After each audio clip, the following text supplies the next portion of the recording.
as you pack this away, like, hope that you never ever have to touch it again. But it is good to have there just in case, because the only thing worse than needing it is getting into a situation where you need it and you don't have it. Something that's really top of mind for me right now, as I'm sure it is for many of you all over the country, is emergency preparedness and what I would need to do if there was a natural disaster that directly impacted me and my horses. And this, unfortunately, is something I've actually already lived through. In 2017, I did have to evacuate my horses, and I learned a lot from that experience. And I'm hoping that in this video I can share some of that with you. I'm also the daughter of a firefighter and fire behavior instructor for LA County Fire Department. And I think all of this, as well as my equine knowledge, has kind of equipped me to be able to share this information. So I hope this video is helpful. We're going to be breaking down how to make an emergency preparedness plan based on your exact location and the natural disasters that happen in your area. We're also going to be talking about 10 things that I found were invaluable during the one evacuation that I went through and that I think will be helpful for you as well. And then at the very end, I'm going to share one bonus thing as well that I think just may not be top of mind for you. So I'll be sharing all of that with hopes of helping to get you prepared so that if and when disaster strikes in your area, you and your horses will be just a little bit more ready for that event. Hi, I'm Ruby. I'm a horse trainer. I'm also an equine nutritionist. I am a human personal trainer and sports nutrition coach, and it's my mission to help horses and humans thrive. So today, before we get into the content of this video, I just want to take a moment to acknowledge just the heartbreak that has been happening around our country lately with just repeated massive natural disasters. We've had hurricanes, we've had floods, we've had tornadoes, we've had earthquakes, we've had fires now in LA that have destroyed thousands of buildings so far and have displaced nearly 200,000 people are under evacuation orders as of right now. And it's just really heartbreaking, really tragic to watch. So my heart goes out to all of those people. I also think it's just a really harsh and stark reminder that nature can kind of do whatever nature wants. And yeah, when it comes down to it, like this fire or these many fires in LA that have all started independently, it's an unfightable fire, or they're all unfightable fires, because the extreme winds up to 100-mile-an-hour gusts, which is unheard of for this area, coupled with the fact that we've had a couple of really wet years and chance for vegetation to grow, and then now drought-like conditions this year, everything's dry, and just the whole area is just ready to explode. So just a really harsh reminder, looking reality in the face, that we think we're in control of our environment, but we really can't control nature, and we're a little bit more at the mercy right now. And so let's talk about making a plan for you and your horses. So again, as the daughter of a firefighter and fire behavior instructor, it has been drilled into me from a very young age to always be thinking about a disaster plan and how I would get out if there was an emergency. And so what I want to walk you through right now is kind of the 3 steps that I go through when I'm evaluating an area to determine the risk of that area, as well as what my plan would be if there were to be a disaster there. So the first step is to really think about what kinds of possible disasters could come up in your area. And this is really scary to think about, but try to keep it theoretical as much as possible. And think about, we prep and plan differently for an earthquake than we do a fire, or a hurricane than we do a tornado. So really just taking a moment to think about what kinds of natural disasters might come up in this area and kind of geographically, and how might one go about preparing for that. The second piece of this is to think about the exact terrain and microclimate and infrastructure of your barn and facility. If your barn is really remote and hard to access, you might need a really different plan than if your barn is kind of in like a municipal area. Likewise, if your barn has a lot of wooden structures and wooden fences, you might have a really different fire plan than if everything is metal and a lot of sand and hardscaping and there's not a lot of burnable material around your barn. One thing that I think we often forget about is the risk to our horses just of simply actually like loading them in a trailer and moving them. Depending on the situation, that stress can actually be worse for them than leaving them in place and sort of sheltering in place if there isn't as much of a physical risk to their safety. So as an example, the barn that I have my horses at right now is alongside a riverbed, so I think about that, with floods, and it is a river that does tend to flood. However, the section of the river that my barn is alongside, we're a little bit elevated from the river, and we're also at a really wide section of the river that's often dry. And so I'm not as concerned about flooding there as I would be in another section of the river that's maybe not quite as narrow or not quite as deep, where the river tends to jump the banks a little bit more. So where we are, I'm not as concerned about floods. We also have really great direct access from a major highway, so less concerned about last minute transportation needs. And then finally, the brush and the trees around the property are really well maintained. Things are kept cut back. It's a lot of open dirt and sand, which obviously is not combustible. All of the corrals are oil pipe. All of the barns are metal. The shade structures are all metal. Most of the sheds and tack rooms on the property are composite, which is not as flammable as a wood tack room would be. And so because of that, I think the safest thing for my horses, if there were a fire coming through, would actually be to leave them in place, maybe move some that are close to trees. There are only a few big trees on the property, so just moving those horses away from trees. And otherwise, just leaving them where they are, I think would actually be the safest thing, because if there were a stray ember, it likely would put itself out. Also, there's a ton of fuel in the riverbed that I mentioned before that's often dry, and so the fire would really have more incentive to stay over there and really not so much incentive to stay where the horses are. So while the fire may come through there, there's not really enough fuel for it to get hot enough to actually do as much physical damage to a horse. However, the stress of moving those horses, and then in addition to that, we have 50 to 70 horses on the property at any given time, and the stress to the other evacuation centers and evacuation personnel of trying to move all of those horses when there are a lot of horses in our area that are in much more dangerous situations physically that really need those resources, I'd rather leave those resources open for those horses that really need it. That said, game time decision, I might change my mind depending on the wind or the timing or whatever. There are many, many factors, and I might decide to go ahead and load up my horses and take them somewhere else. But without an actual event happening, my thinking is that the safest thing for them would actually be to shelter in place. Now what we want to do is take all of those factors, both your larger possible natural disasters that could happen in your area, as well as the kind of acute factors affecting your exact location, and think about, and your exact horses as well, it's really important, and just think about what does that mean for our plan. So keeping with the theme of a fire plan, if your plan is to evacuate, do you have a trailer that is in good working condition in order to evacuate with? Do you have a truck that can haul that trailer?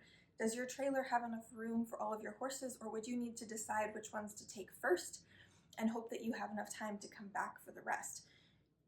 Do you need to stock your trailer with any kind of feed or supplies before you go, or is your trailer already stocked and ready? Do your horses know how to load into a trailer safely and unload safely? When you do load up your trailer, where are you taking your horses? Do you have a plan for a place that is safe to go to? Do you have your vet's emergency contact, your farrier's emergency contact? If you're a trainer, do you have all of your clients' emergency contacts in hard copy available at your trailer? Because as we know, during these events, sometimes our cell service doesn't work, and so sometimes we need to have another way to contact somebody outside of maybe our usual mobile phones, or maybe we don't have a way to charge our phones for a while. So thinking through all of those things and really coming up with a detailed plan not just for your barn, but also for your life, because reality is you might have to decide between evacuating your home and evacuating your barn, or evacuating, getting your kids together and getting your horses together. And so, what would be your plan? Again, so scary and horrible to think about these things, and hopefully we never have to make these decisions, but it's better to think about them now when we're clear of mind and we're not under this immense stress of having to make these decisions really under the gun. So really thinking about those things and putting some thought into them now will help you to make the best plan for you and your horses. Once you've thought through all of this and you have a general plan for each possible emergency that could come up in your area, here are 10 things that I found are really, really helpful to have when you do evacuate your horses. And I think it's a really good idea if you have a trailer to have all of these things just in your trailer all the time, so you don't have to think about it when it's time to go. And if you don't have a trailer, have all these things kind of in a tub, an airtight storage tub that you can just grab when it's time to go, so that you don't have to worry about trying to collect all of these things at the last minute. I also will say I have a link below to a PDF version of this, and it's totally free. I don't even want your email address. I just want you to have access to this information, and that PDF version is a little bit more thorough than what I'm about to go through right here. So if that's helpful for you, feel free to download it, and otherwise let's get into the list.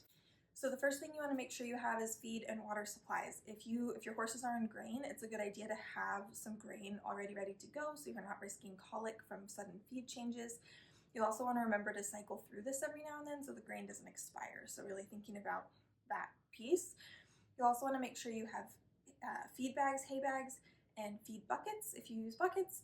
And you'll also want to make sure you have lots of water buckets available, because you don't want to get yourself in a situation where you don't have a way to water your horses, or where you're at an evacuation facility and you're forced to use mass water, which could spread germs. So good to have your own water buckets set aside in your trailer. I recommend at least 2 per horse that you might be moving. Second thing is to actually make sure you have water. So I keep 5-gallon jugs of water in my trailer, and I dump these out, clean them, and refill them periodically so that the water isn't going bad in the trailer. But this way I don't have to think about where I'm going to find water if I am not able to find a reliable source for water, either because we're sheltering in place at home and we just don't have a way to turn the water on, or because we're evacuating to a facility and maybe they don't have water, or we can't find a facility and we need to set up shop somewhere. So thinking about where you're actually going to get your drinkable water for your horses. And you don't necessarily need enough for like days and days, but you definitely want to make sure you have enough at least for like 24 hours, so that you aren't putting yourself in a situation where your horses have no access to water and you're panicking trying to find it. At least you can buy yourself some time to locate the nearest potable water. The third thing I kind of already went over, but you want to make sure you have hard copies of any important paperwork or phone numbers that you might need, because again, sometimes our phones fail us in these situations, and we want to make sure that we have hard copies. I think we take for granted how much information is on our phones, and when we are not able to use them, sometimes it's a little bit of a panic. So making sure that you have hard copies printed out in a binder in your trailer or with your evacuation kit is a really good idea. Number 4 is what I'm kind of calling safety tools, and these might be things that you don't typically use with your horses, but things that would be really, really good to have in a situation where you have a horse that's panicking and needs to be loaded in a trailer, or a horse that's panicking and needs to be walked somewhere safer, or needs doctoring if they're burnt or whatever. And again, horrible to even think about, but we need to think about these things. So what I'm referring to as safety tools is stud chains, a twitch, a lunge line, a lunge whip, anything that you might need to safely contain a horse so that they don't further injure themselves or others around them. The 5th thing is a first aid kit, and you really want to make sure that this is really well stocked with everything you could possibly need for both horses and humans, as well as burn or smoke inhalation treatments or whatever might come up for the natural disaster that you specifically are concerned about. So making sure that you have your vet wrap and gauze and betadine and Vetricin, and if you know how to use them and your vet will work with you, maybe even having like some ACE or Banamine on board, because you just never know, especially with the stress of these situations. They tend to bring out colics. We just want to make sure that everybody's covered and that nobody's scrambling trying to get a hold of basic veterinary supplies. One thing that I found was really helpful with the last fire was an eye wash, because the horses from the smoke were having a lot of tearing, and it was really helpful to be able to wash their eyes out. But that's not something I necessarily would have thought of had I not lived that experience. So really thinking through like, what are all the possible things that I might need in my first aid kit, generally for horses, because we know they tend to injure themselves, and also for this particular natural disaster that might come up. The sixth thing is spray paint, and as you pack this away, pray you don't have to use it, or you can also use livestock chalk. That works really well as well. But the idea behind this is, if you really, really get yourself into a situation where you can't get your horses out safely, we need to be able to trust their prey instincts and trust that they're going to go away from danger. And sometimes if it's really, really a life and death decision and you don't have a way of evacuating them safely and you're really at the end of all of your options, the best and kindest thing to do for our horses is to spray paint our phone number on them and open the gate and let them go. And as much as I hate to even think about that, it's the most terrifying thing I could even, like, it's the worst place for my mind to go. It is something that is really important to have a way to mark your horses in the event that that is your absolute last worst case scenario, last ditch effort at helping them survive the disaster. So alternatively, if you have a horse that you're concerned about escaping, if you have like a highline or temporary panels, or you have a horse that is just particularly flighty, you can also just put your phone number on them in case of the further unexpected. And again, we just, as you pack this away, like, hope that you never ever have to touch it again. But it is good to have there just in case, because the only thing worse than needing it is getting into a situation where you need it and you don't have it. So, horrible, morbid one. But number 7 is a little bit optional, and this is like a highline or temporary panels. If you're somebody that's like traveling a lot with your horses, you might already have something like this.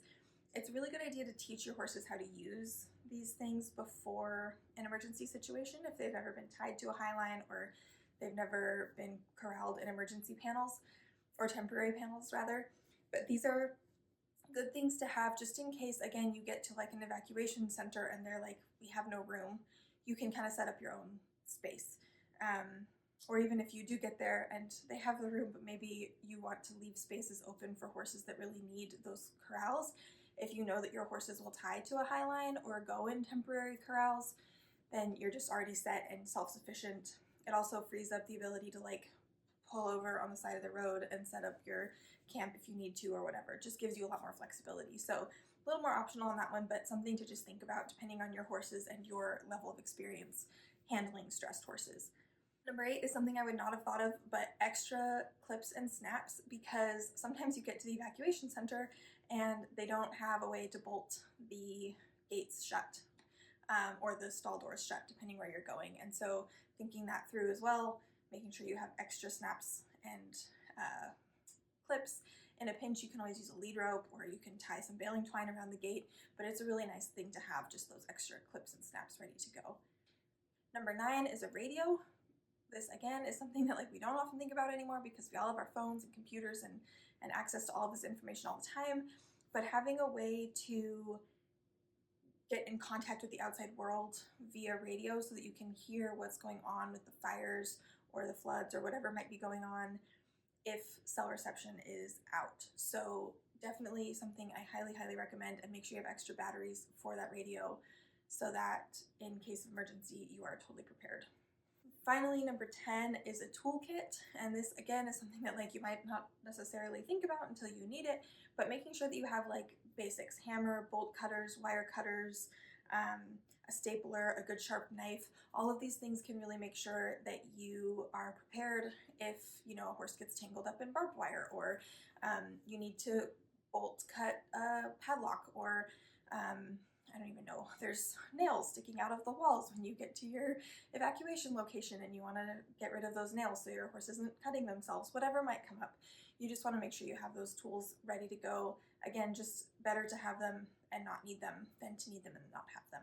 And finally, number 11, my bonus item is the thing that I didn't think about for sure, and I'm sure none of you also will think about because we always put our horses first, but is a go bag for yourself. So having this packed and already ready to go, and again, going through it like once a year or so, make sure that things are clean and updated and whatever, is a really, really good idea, because I know for me, when we evacuated for our fire, we didn't know how long we were going to be gone for, and I didn't have anything. So I ended up having to buy a lot of things because I left with basically nothing. So making sure you have a toothbrush and toothpaste, maybe some like wipes, like wipe yourself down, a change of clothes, and maybe like a warm coat depending on your climate, and then non-perishable snacks and any kind of chargers, blankets, any other things that you might need for your devices, for creature comforts, whatever else. So really thinking through, if I don't have time to get my stuff together, or if I have to choose between evacuating my house and evacuating my barn, and I'm already at the barn, and I just decide to grab my horses and go, making sure you already have what you need at the barn so you don't have to waste time gathering stuff for yourself or sacrifice the things for yourself and then not have them like I did. So definitely just good things to have in mind and to think about. And with that, that is everything I needed to share with you today. Again, there's a link below and it's totally free, no email needed. I don't want anything from you. I just want you to have this information in case of emergency.